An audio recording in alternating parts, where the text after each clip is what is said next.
Mother! Naked. It can't be. Serana? Is it really you? I can't believe it. How do we get inside? We have to talk. Serana, what are you doing here? Where's your father? He doesn't know we're here. I don't have time to explain. I must have failed. Harkon's found a way to decipher the prophecy, hasn't he? No, you've got it all wrong. We're here to stop him. To make everything right. Wait a moment. You've brought a stranger here? Have you lost your mind? No, you don't... You, come forward. I would speak with you. So how has it come to pass that a vampire hunter is in the company of my daughter?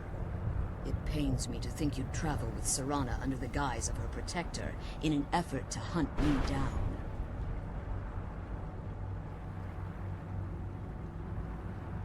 Coming from one who murders vampires as a trade, I find it hard to believe your intentions are noble. Serana has sacrificed everything to prevent Harkon from completing the prophecy. I would have expected her to explain that to you. You think I'd have the audacity to place my own daughter in that tomb for the protection of her Elder Scroll alone? The scrolls are merely a means to an end. The key to the tyranny of the sun is Serana herself. When I fled Castle Volkihar, I fled with 2 Elder Scrolls. The scroll I presume you found with Serana speaks of Auriel and his arcane weapon, Auriel's bow.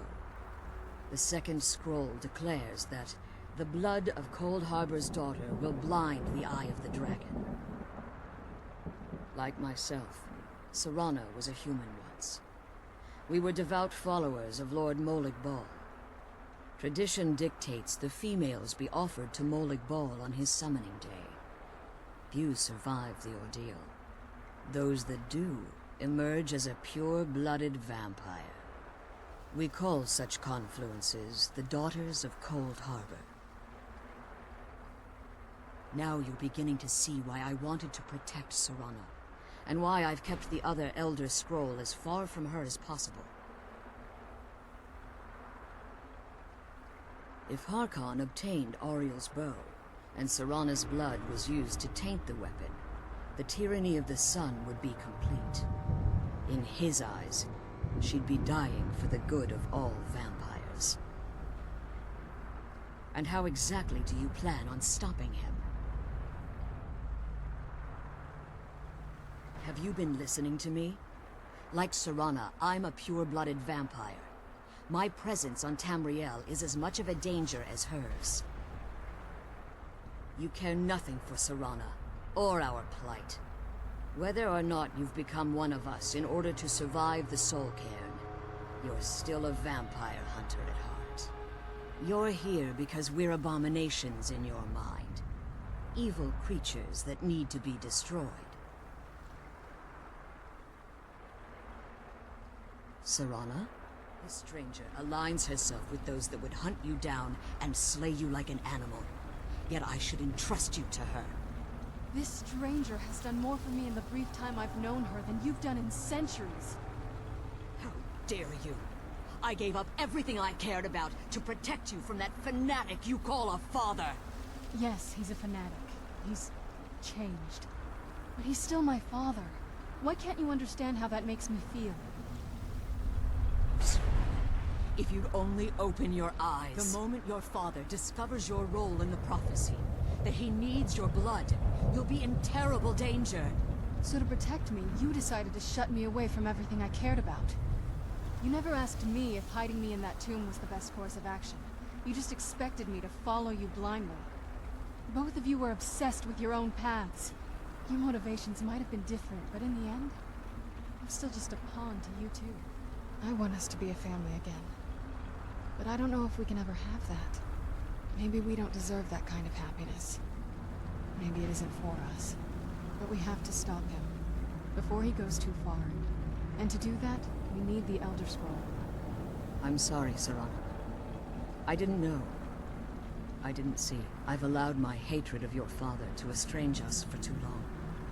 Forgive me. If you want the Elder Scroll, it's yours. Your intentions are still somewhat unclear to me. But for Serana's sake, I'll assist you in any way that I can.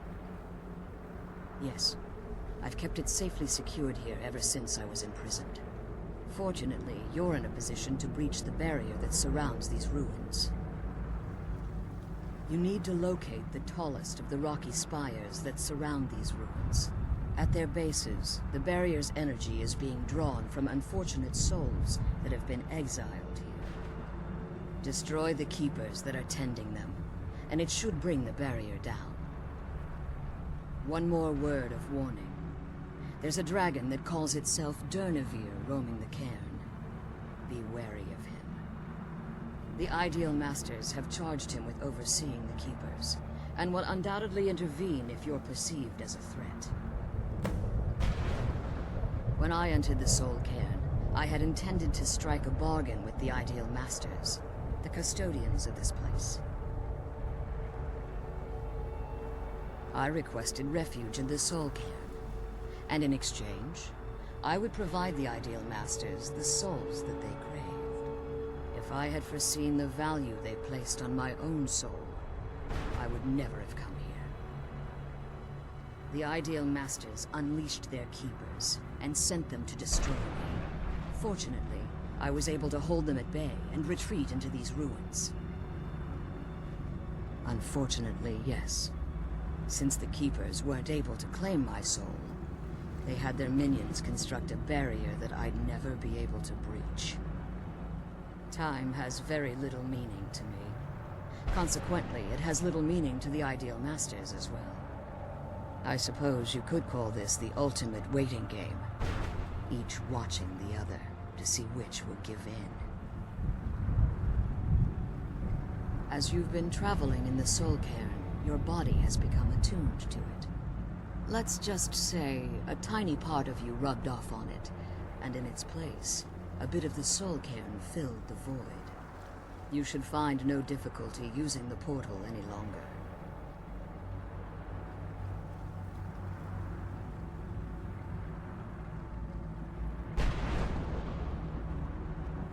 Harkon's vision is a world plunged in eternal darkness, where the vampire can flourish, and never again fear the tyranny of the sun. What he fails to realize is how much attention would be called to our kind if the prophecy came to fruition. If eternal night fell, there are many who wouldn't stand for it. They would raise armies in attempts to return things to normal. The order of the day would be our destruction, until every last vampire was hunted down and eliminated. I do. It's how the vampire has survived for millennia, and the only way we can continue to survive in the future. I know very little about them. They're mystic entities that lord over the Soul Cairn, controlling every aspect from its fabric to its appearance. Well, some necromancers believe they are the crystalline structures dotting the Soul Cairn. I believe there's more to it than that. I think they transcend what we perceive as a physical form. Perhaps they were once corporeal beings, but they've obviously reached a point where they no longer require a tangible presence. Conduits, through which the Ideal Masters speak to their underlings and feed on their victims. The Ideal Masters' weakness is their insatiable hunger for pure souls. It's the reason for the Soul Cairn's existence, and the only leverage a necromancer has when bargaining with them. The ability to summon powerful undead guardians, as one would conjure an Atronak or Daedra. However, the majority of necromancers that are foolish enough to enter into a bargain with the Ideal Masters wind up here as harvested souls. Be careful, and keep my daughter safe. Let's kill those keeper things and get back to the prison. I'm glad you're here. Relieved, I think. All those things had been building for a while. You have no idea how long I wanted to say that to her. Look, I loved my father, but when he found that prophecy, that became his life. Everything else, even me and my mother, we just became clutter. I was close with my mother, but she just kept feeding me her opinions of him, and eventually I started believing them. The moment we gave ourselves to Moloch Ball, things got really icy between them. They were both drunk with power, and pulling in different directions. And then he found that prophecy, and that was it.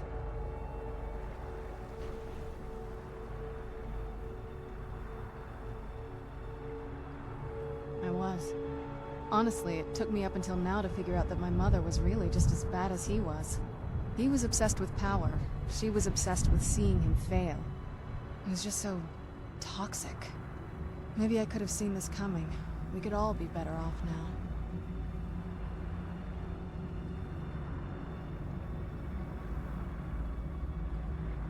I know that in my head, but I just can't help feeling bad about the way things are. Sorry, I know you're trying to help. Thanks. Anyway, we should keep moving.